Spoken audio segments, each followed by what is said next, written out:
En esta clase iniciaremos el abordaje del aparato urinario y hablaremos del riñón y de las vías excretoras.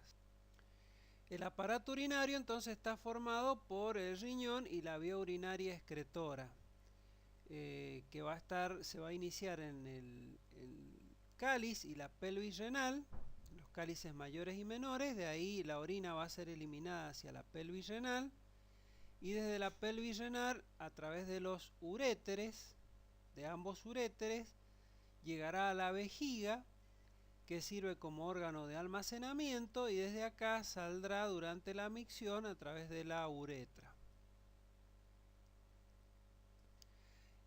El aparato urinario, específicamente los riñones, cumplen numerosas funciones. Entre ellas la eliminación de los desechos metabólicos a través de la formación de la orina, en la cual se eliminarán una vez que se filtre el plasma, los desechos metabólicos de los distintos metabolismos. Por otro lado, se regula la composición de electrolitos y agua, ya que en el riñón se controla la reabsorción de sodio, de potasio, de fosfatos y el contenido de agua del plasma. Y por supuesto, en relación directa con esta segunda función, se controla la presión arterial. El riñón tiene funciones endocrinas. Una de las funciones endocrinas es producir una hormona que es la renina, que va a intervenir también en la regulación de la presión arterial, pero también produce eritropoyetina, que interviene en la hormona que interviene en la eritropoyesis. Y también en el riñón se produce una de las etapas de formación o activación de la vitamina D3. En el riñón podemos distinguir una cara convexa mayor y una cara cóncava que forma el hilio renal. El hilio renal es la zona por donde ingresan los vasos sanguíneos que van a nutrir el riñón, y en este caso también, en general todos los hilios de los órganos ingresan los vasos sanguíneos, y en este caso también sale la vía excretora. El riñón está envuelto por una cápsula. La cápsula renal está formada por tejido conectivo denso, no modelado, y no emite tabiques hacia el interior, por lo que es una cápsula que lo cubre en la periferia solamente. La irrigación en el riñón es muy importante porque la función principal del riñón va a ser filtrar el plasma. La irrigación principal se produce a partir de la arteria renal, que es una rama de la aorta, y una vez que ingresa la arteria renal en el hilio, se divide en ramas más pequeñas, que son las arterias segmentarias.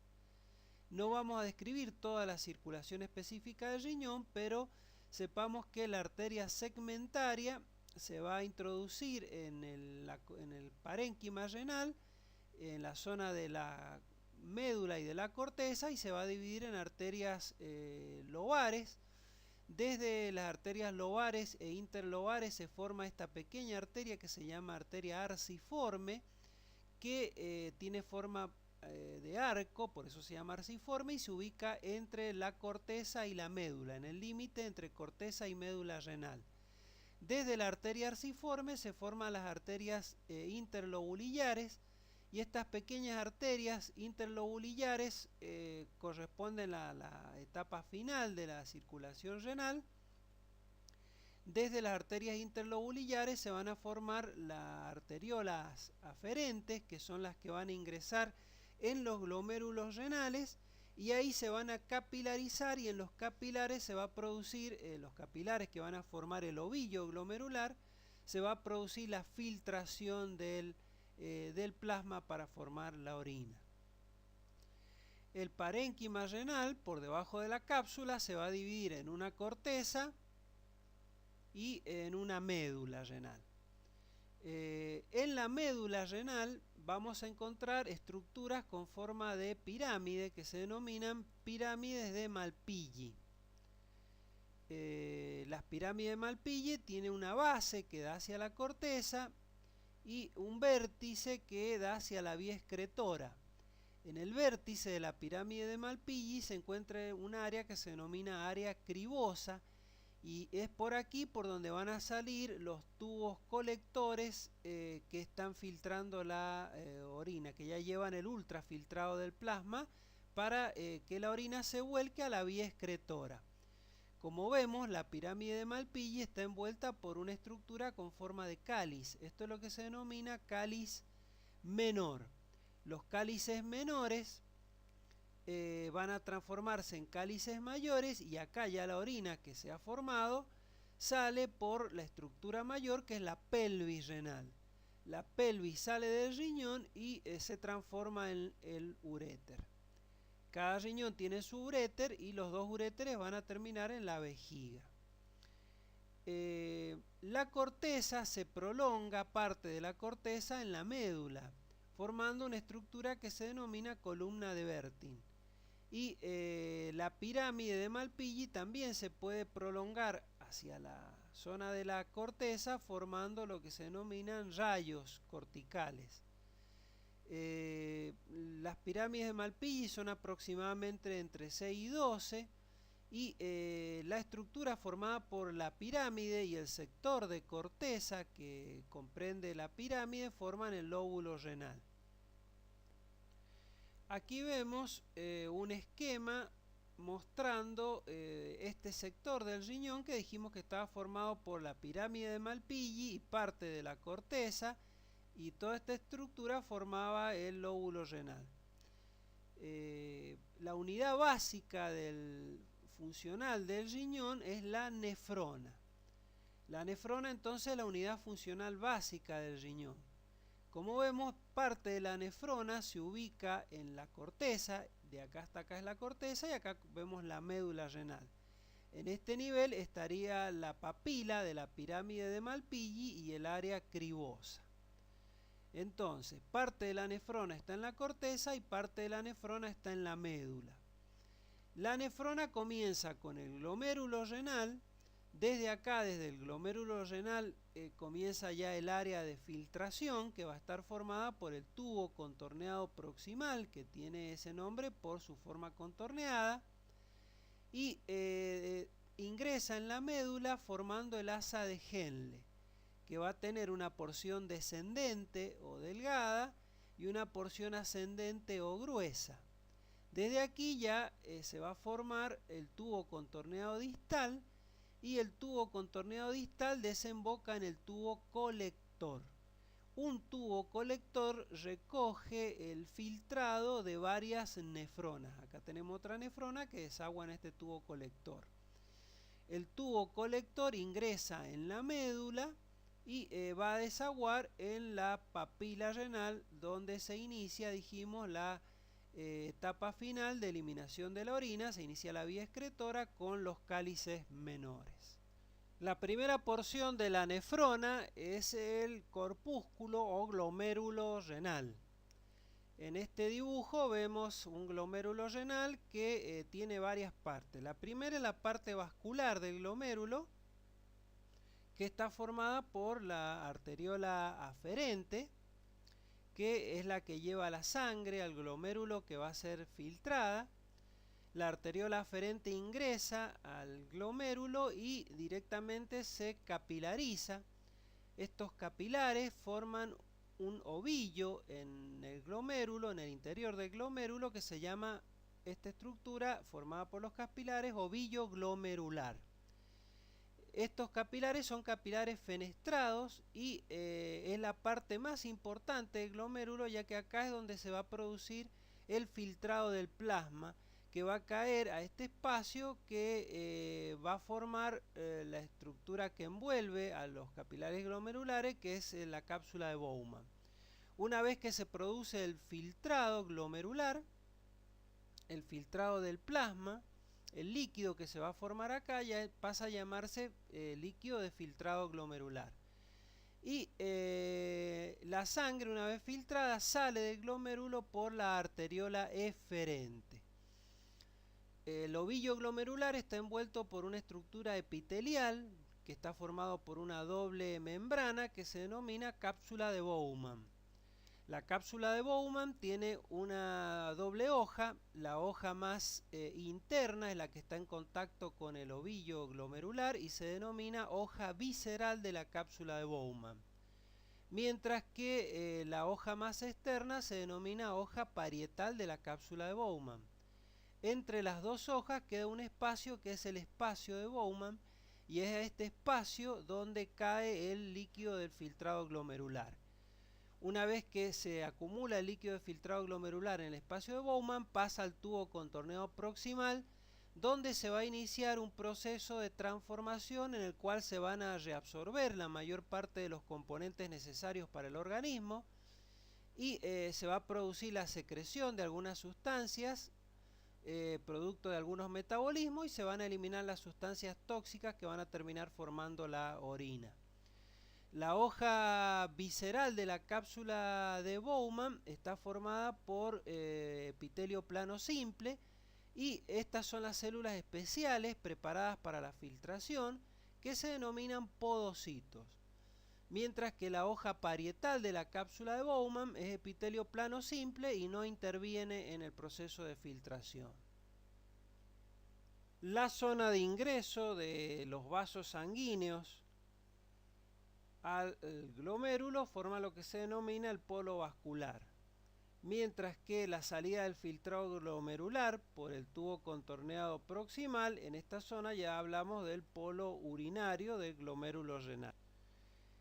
Acá vemos en esta diapositiva un corte histológico del riñón, tal como el que van a ver en el trabajo práctico, y vamos a identificar la corteza por fuera, la médula por dentro y la vía excretora, la vía urinaria excretora, conformada por los cálices y la pelvis renal.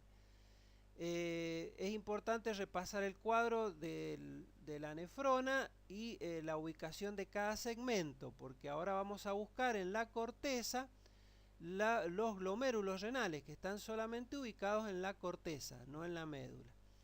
Entonces, a mayor aumento vamos a ver un segmento de la corteza renal, y aquí vamos a ver los glomérulos, que son identificados fácilmente, los glomérulos o corpúsculos renales, y alrededor, entre los glomérulos, se encuentran las secciones de porciones de tubo contorneado proximal o tubo contorneado distal. Vamos a hacer foco en un glomérulo y lo vamos a llevar a mayor aumento, y vamos a identificar en el corpúsculo renal o glomérulo la porción central, que es el ovillo glomerular. Acá van a estar todos los cortes de los capilares fenestrados. Y además vamos a encontrar la hoja visceral de la cápsula de Bowman, que está formada por los podocitos. En esta zona también vamos a observar otro tipo celular que lo describiremos más adelante, que se denominan células mesangiales, que son células de tejido conectivo. Después de la hoja visceral de los podocitos vamos a ver el espacio claro, que es el espacio de Bowman, que es donde cae el filtrado glomerular. Y por último, el epitelio plano simple que recubre el corpúsculo renal, que es la hoja parietal de la cápsula de Bowman. Por fuera vemos las secciones de cortes del tubo contorneado proximal.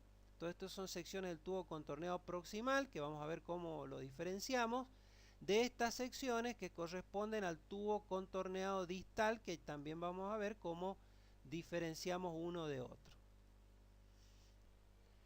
Las células mesangiales se ubican dentro del glomérulo entre los capilares glomerulares. Estas son la representación de las células mesangiales, que básicamente son pericitos.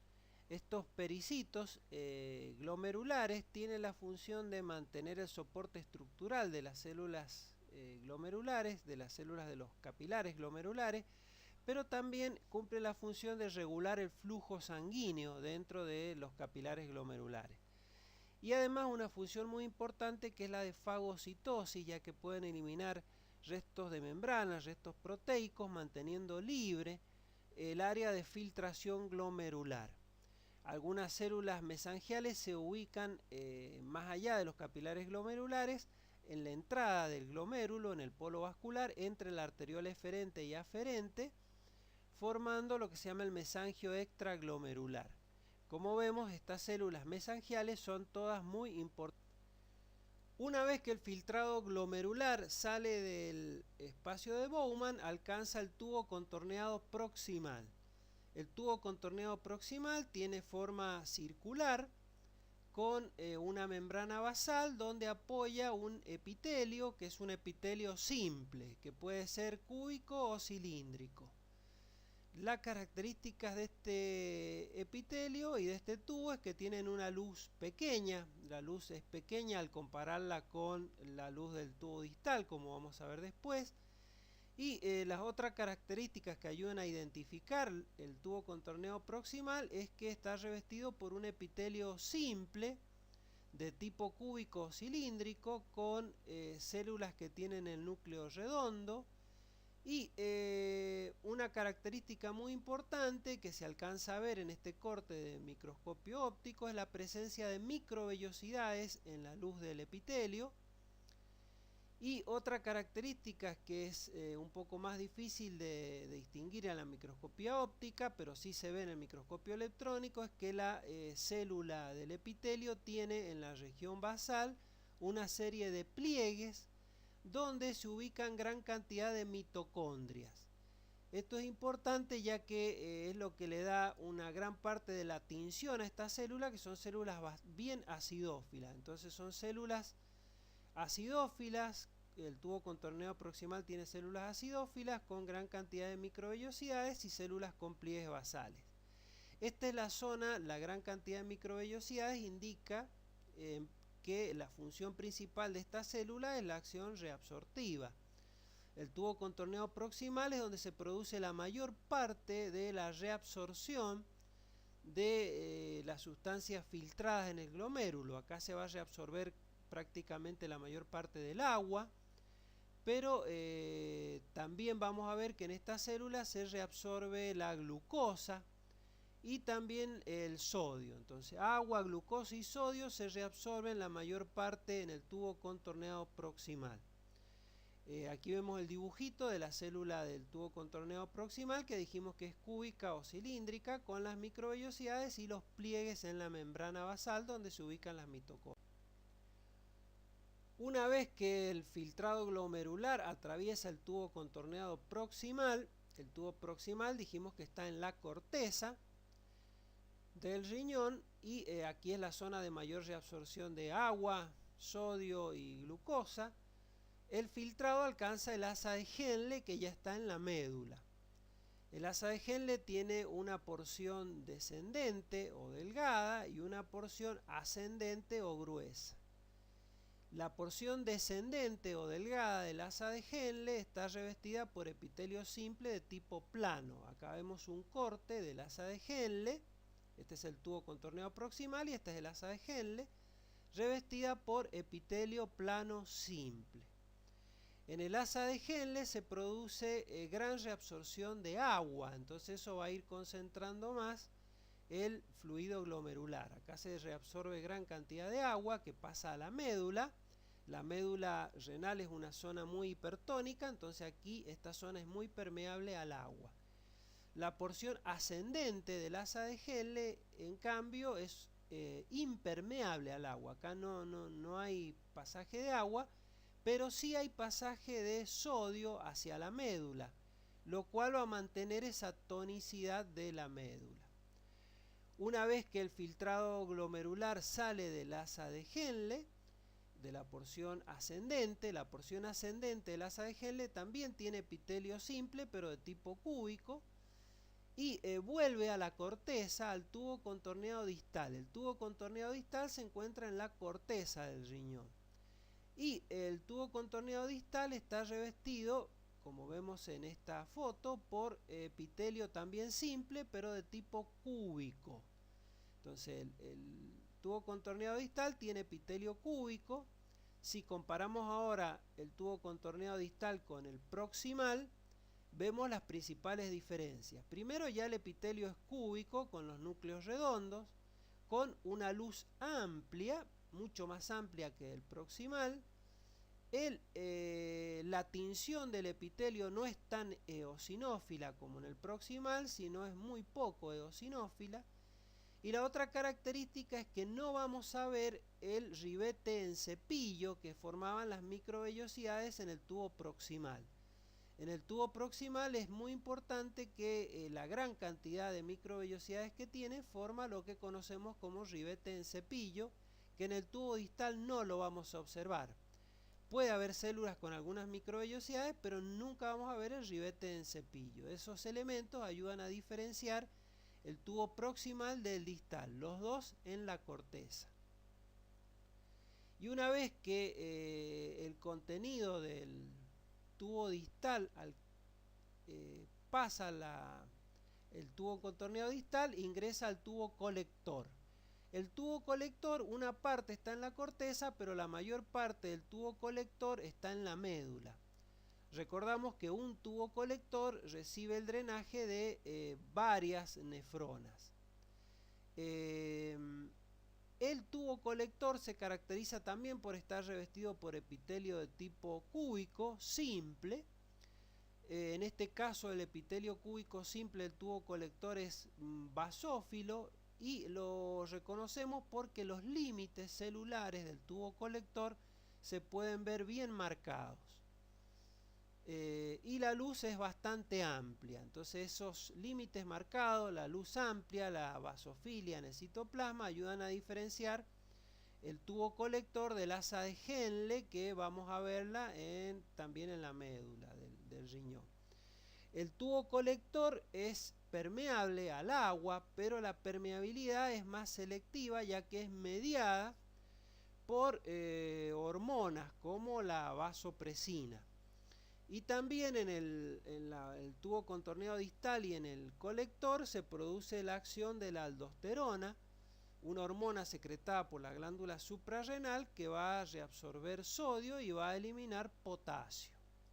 Entonces aquí en este cuadrito comparamos las características que ayudan a diferenciar el tubo proximal del distal. Acordarse que en el proximal hay microvellosidades en gran cantidad que forman el ribete en cepillo, la tinción bien acidófila, la luz pequeña y la gran capacidad de absorción del tubo contorneado proximal.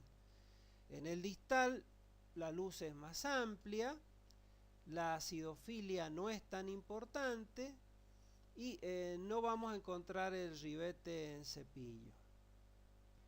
Como dijimos, en el glomérulo renal se cumple la función principal del riñón, que es la de filtrar la sangre que ingresó por la arteriola aferente. Acá se formó el ovillo de los capilares glomerulares y se produce el filtrado del plasma que va a salir como filtrado glomerular hacia el espacio de la cápsula de Bowman. Para eso el plasma debe atravesar una barrera conformada por la misma pared del capilar y el epitelio plano simple que forma la cápsula de Bowman, la hoja visceral de la cápsula de Bowman. Este epitelio plano simple que forma la hoja visceral de la cápsula de Bowman está formado por unas células planas denominadas podocitos. La denominación de podocitos se debe a que estas células, como se ve en este dibujo, tienen prolongaciones citoplasmáticas que envuelven la pared capilar, que le dan el aspecto de un pulpo con unos pies, las prolongaciones serían los pies del podocito que envuelven la pared del capilar. En esta fotografía de microscopía de barrido podemos ver perfectamente cómo se ve el capilar glomerular y el podocito que lo envuelve, lo abraza al capilar con sus prolongaciones que son los pies del podocito. Aquí lo vemos teñido artificialmente, cómo se ven las prolongaciones o pie del podocito. En este esquema podemos ver representados todos los elementos de la barrera de filtración glomerular. Es decir, para que los componentes del plasma, como el agua, sobre todo la glucosa, las proteínas o los iones, atraviesen esta barrera desde el plasma para llegar al espacio de Bowman, tendrán que atravesar primero el capilar con su endotelio, que dijimos que es un capilar fenestrado, entonces teníamos poros o fenestraciones en el endotelio. La membrana basal, que esta membrana basal representa la membrana basal del capilar y del podocito que se han fusionado formando una membrana única.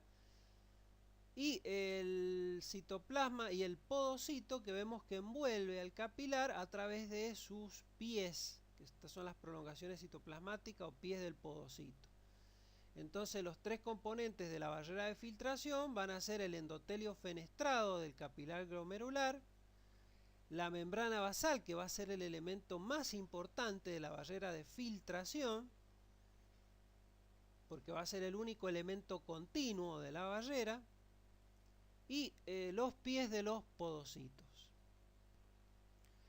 La otra función del riñón es la de regular la presión arterial. Esto es llevado a cabo por el aparato yuctaglomerular, que es una estructura especial que tiene la nefrona. ¿Cómo se forma el aparato yuctaglomerular? El aparato yuctaglomerular está formado por el tubo contorneado distal y la arteriola aferente. El tubo contorneado distal en su recorrido pasa cerca del glomérulo, del polo vascular, y se pone en contacto el tubo distal con la arteriola aferente. Estas dos estructuras van a formar el aparato yuctaglomerular. Entonces, tubo contorneado distal y arteriola aferente. ¿Qué parte del tubo distal? Una parte que son las células del epitelio del tubo contorneado distal que se han modificado y forman una estructura que se denomina mácula densa. Esa estructura, que es la mácula densa, que es el epitelio del tubo contorneado distal modificado, actúa como sensor de los niveles de sodio que hay en el filtrado glomerular. Y por otro lado, la pared de la arteriola aferente, la pared muscular lisa, que esas células musculares lisas de la arteriola aferente van a formar unas células especiales que se denominan células yuctaglomerulares y que son células secretoras de una hormona que es la renina. Entonces, el aparato yuctaglomerular está formado por el tubo contorneado distal, por la mácula densa del tubo contorneado distal y las células secretoras de renina o células yuctaglomerulares de la arteriola aferente. El aparato yuctaglomerular queda conformado por la mácula densa, que son las células del epitelio del tubo distal modificadas. Si se acuerdan, el tubo distal tenía epitelio cúbico simple, pero hay una parte que está modificada, ya que son células cilíndricas, en vez de ser cúbicas son cilíndricas altas, y este grupito de células forma la mácula densa, que básicamente dijimos es un receptor de los niveles de sodio en el filtrado glomerular. El otro componente son las células yuctaglomerulares, que son células musculares lisas modificadas de la pared de la arteriola aferente. Estas células se llaman yuctaglomerulares o secretoras de renina. Estos son los dos componentes básicos. También se menciona las células mesangiales extraglomerulares, pero no se ha definido todavía su papel. Estas son las células mesangiales extraglomerulares, que son células que están dispersas entre los vasos sanguíneos. Entonces, ¿cómo actúa el aparato yuctaglomerular? Cuando los niveles de sodio bajan o disminuye la tensión arterial, se produce la liberación de gránulos de renina por parte de las células yuctaglomerulares. Y la renina es una enzima que va a actuar sobre una sustancia que está circulando en el plasma, que es el angiotensinógeno, es una proteína, y va a actuar sobre el angiotensinógeno transformándolo en angiotensina. La angiotensina ya es la sustancia activa que necesita una segunda activación en el pulmón, y esa angiotensina, que ya sale activa desde el pulmón, va a actuar sobre la glándula suprarrenal produciendo la liberación de aldosterona. La aldosterona va a actuar sobre el tubo contorneado distal y el colector, produciendo la reabsorción de sodio y de agua y eliminando potasio. Y esa reabsorción de sodio y de agua va a volver a aumentar los niveles que habían bajado de sodio y van a aumentar los niveles de la presión arterial nuevamente. De esta manera se restablece los niveles de sodio y tensión arterial y así funciona el aparato Yukt. En esta imagen corresponde a un corte de la corteza, ya que podemos distinguir el glomérulo renal y los tubos contorneados proximales y distales alrededor. A mayor aumento vemos bien todos los elementos del glomérulo, la hoja parietal de la cápsula de Bowman, el espacio de Bowman y el ovillo glomerular. En el ovillo glomerular vamos a encontrar la hoja visceral de la cápsula de Bowman formada por los podocitos, los capilares glomerulares y las células mesangiales. Y en las proximidades del glomérulo podemos diferenciar un tubo contorneado proximal de un tubo distal, y si prestamos atención en el tubo distal vamos a ver esta zona que aparece como más basófila, que corresponde al epitelio modificado del tubo distal, que es la mácula densa, que siempre la vamos a distinguir porque hay una aglomeración de núcleos y porque las células no son cúbicas simples como el resto del epitelio del tubo distal, sino que son más altas, son cilíndricas. Siempre en el costado se podrá observar el ingreso de la arteriola aferente con las células yuctaglomerulares. Entonces en esta zona, toda esta zona corresponde al aparato yuctaglomerular, que va a ser que va a regular la tensión arterial. Para completar, hablamos un poco de la vía urinaria, que dijimos que se inicia con los cálices menores.